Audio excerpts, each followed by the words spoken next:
No, I haven't lost my mind. This is not my vehicle. This is young Tim's ML500 163.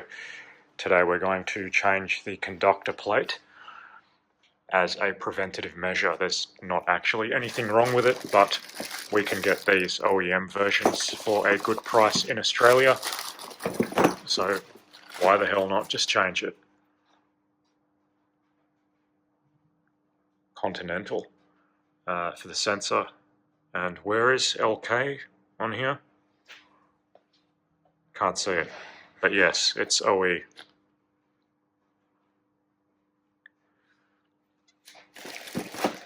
And we've got the socket as well and a filter kit to go in. So that will be interesting. That's actually my first time working on a modern Benz. My goodness.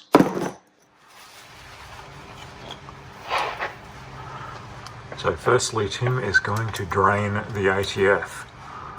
Now he's going to do it the lazy bastard's way and measure how much fluid comes out and put in precisely the same amount on the refill. I don't necessarily approve of this method, but that's what he wants to do. Of course, we have got the ability to measure the temperature of the transmission and do it the correct way, but we'll see how we go.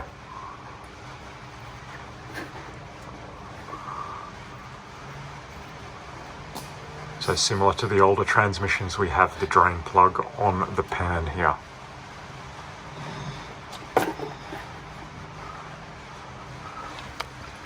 And that's looking kind of brown.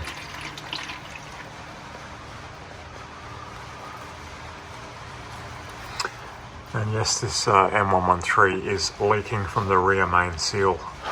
I don't know if I can see that here. But that's an engine out job possibly one day, or a transmission drop anyway. Tim loves doing that stuff, so he probably will do it. So Tim's just going to take a breather, putting the screw back in that pan. That'll continue dripping inside there. He'll have a break for a moment and then we'll take that pan off presumably and have a look inside. There's one screw holding the heat shield on for the what they call the data plug.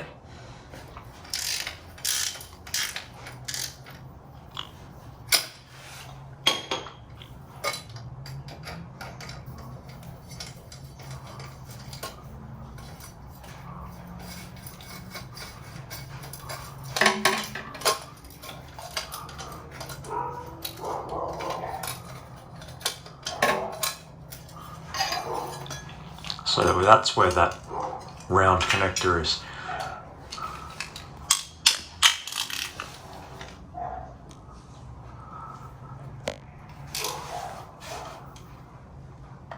Six bolts holding the pan on.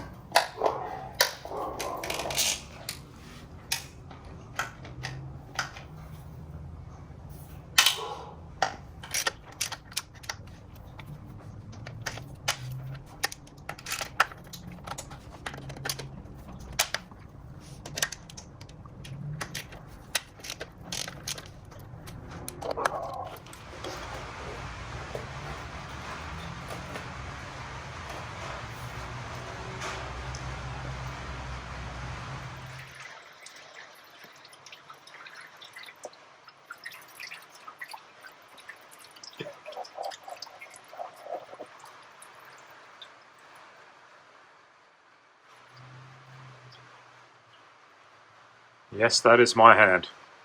I have touched a 722.6 transmission filter. I feel dirty now.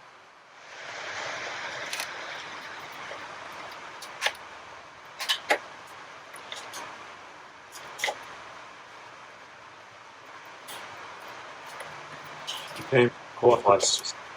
Right. So that socket has to be disconnected before the valve body can be dropped. Tim did forget about that. Well, I've never done this before, so I didn't even know.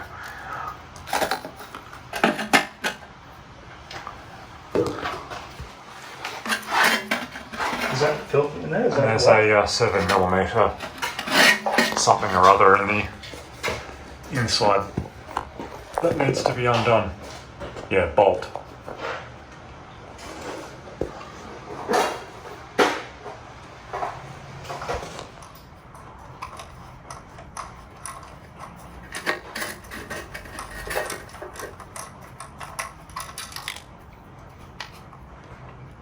Is that a captive bolt? Yep. It's done now, so it's just got to come out. You can break it, it doesn't matter, you've got a brand new one.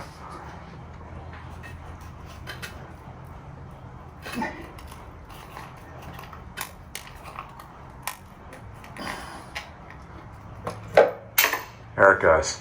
Something just happened. So is that screw captive? Yes, it is. That one is, yep. There's an O-ring on the outside of that. Interesting. So today's prize has been removed. This is the valve body. And that is the conductor plate sitting on top. That's what we're changing here.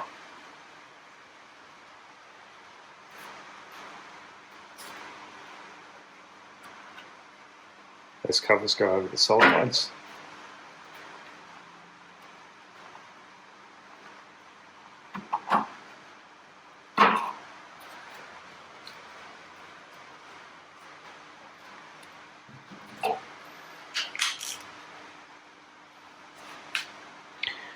It does look like a pretty simple transmission to work on, I must say.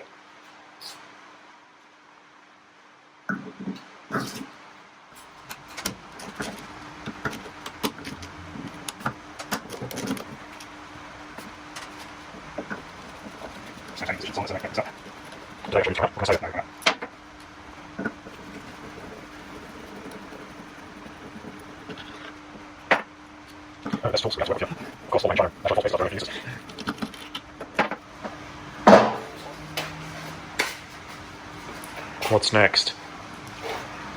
Removing these. Should come straight up. They might be a bit difficult to remove. In that case not. And you're keeping them in order? The same order. There we go. I see they have little O-rings on them. Do you change those or don't bother? Don't bother with that. You can buy those new. I'm assuming they come with the O-rings when they're new.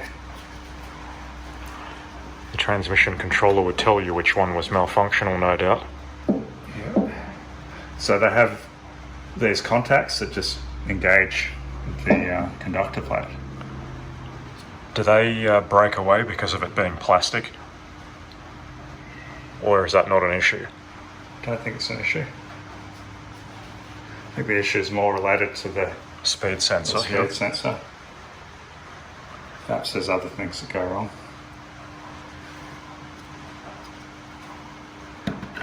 So that came out pretty easily. These are all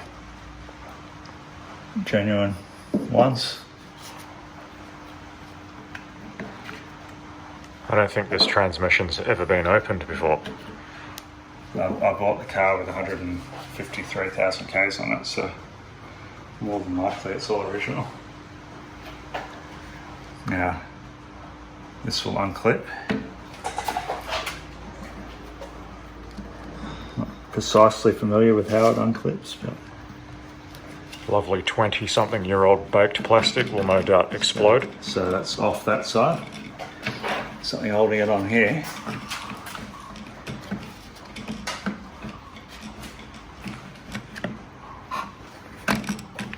And that precise area there, I think it's coming up now. NFI. I guess this is what service manuals are for. That may well be the case. Okay. There we go. That's it. So that's the old one removed. Mercedes-Benz, once it's cleaned up, it might have a date on it.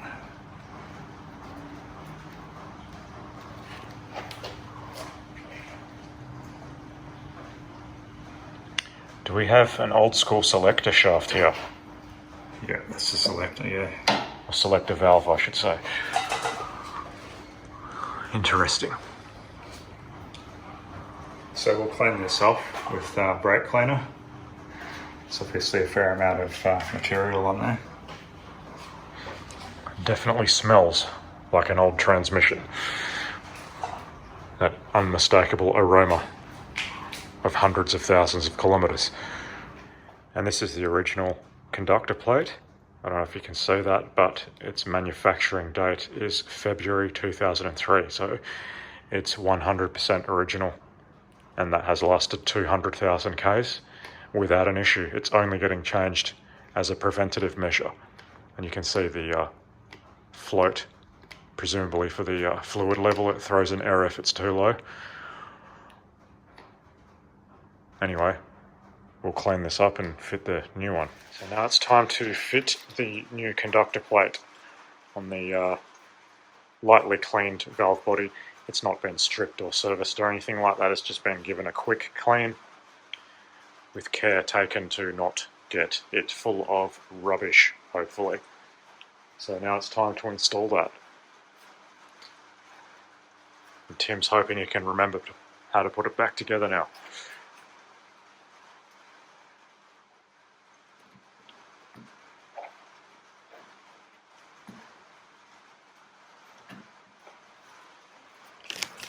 There's a locating pin on that side. And that's it. Well, that seems easy.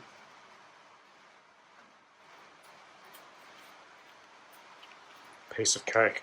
You're going to put those solenoids back in now? So we clean them first.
So it's now time to tighten up those bolts on those solenoids, and I have preset the torque wrench to 8 Fig Newtons. So here, give it 8 Fig Newtons.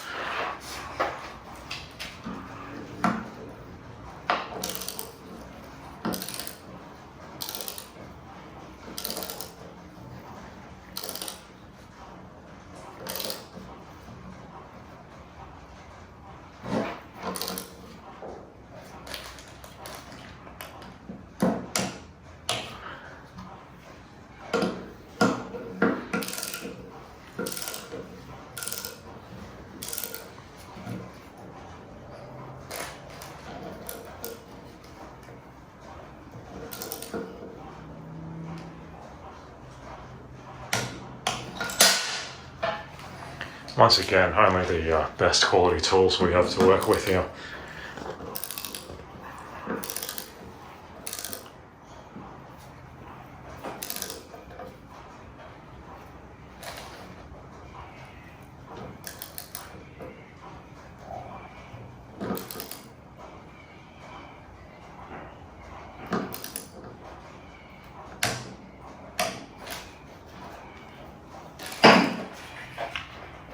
Time for those plastic solenoid covers to go back on.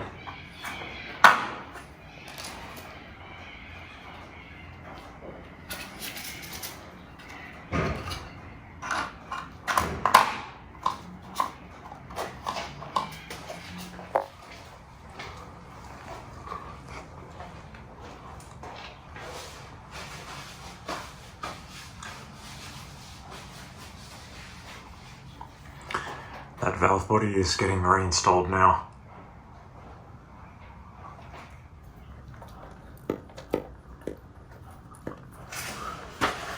That's one started.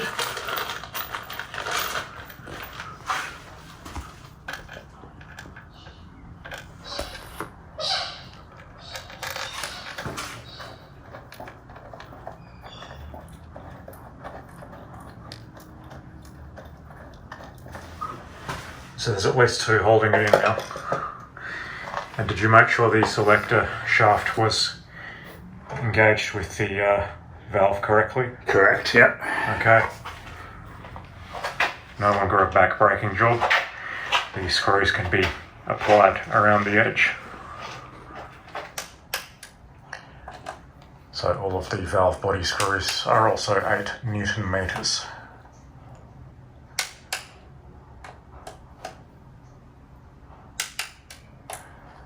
After that's done, we can put that new plug in at the top as well.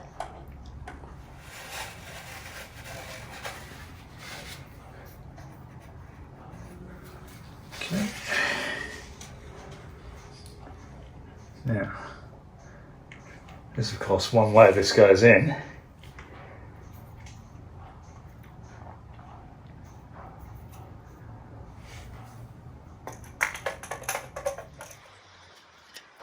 So young Tim struggled to get that socket to go in. I managed to get that in by taking a photo of the keyways and managed to get that in. That new O-ring is kind of tight, so it does require a bit of effort to get that to go in. Now we just need to do the screw up, and that's done. And it is only screwing into plastic, so you can't go too over the top with tightness. So that screw in the socket has been tightened up now, and the socket can get plugged in.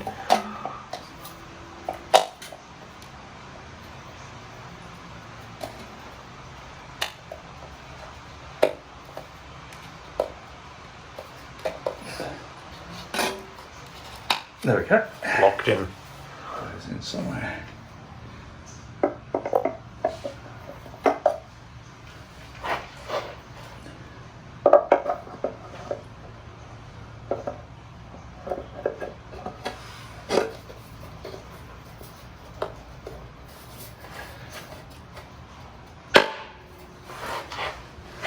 It's held in with the O-ring. One time's cleaned out transmission pan with new gasket installed, ready to go. So let's install it, get this show on the road.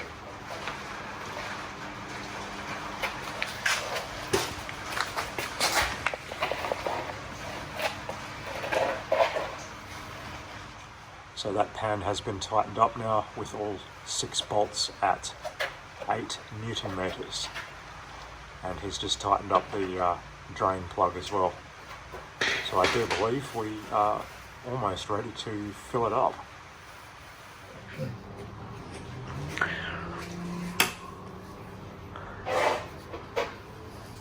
So we're just going to access the transmission dipstick tube. It's not the type that's easily accessible. These are the ones that I don't want you playing around with, but of course we're going to be playing with it.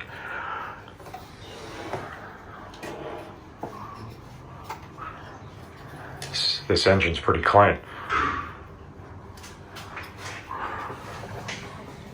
No ceramic bullet fuses in this car.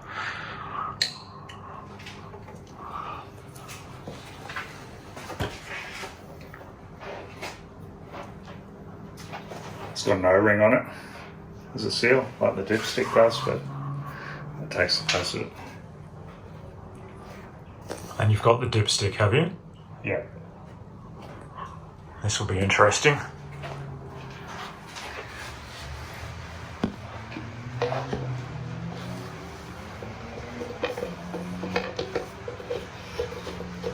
You can go ahead. So it's closer to 5 litres in the bucket that came out, so we'll just put the 4 litre in.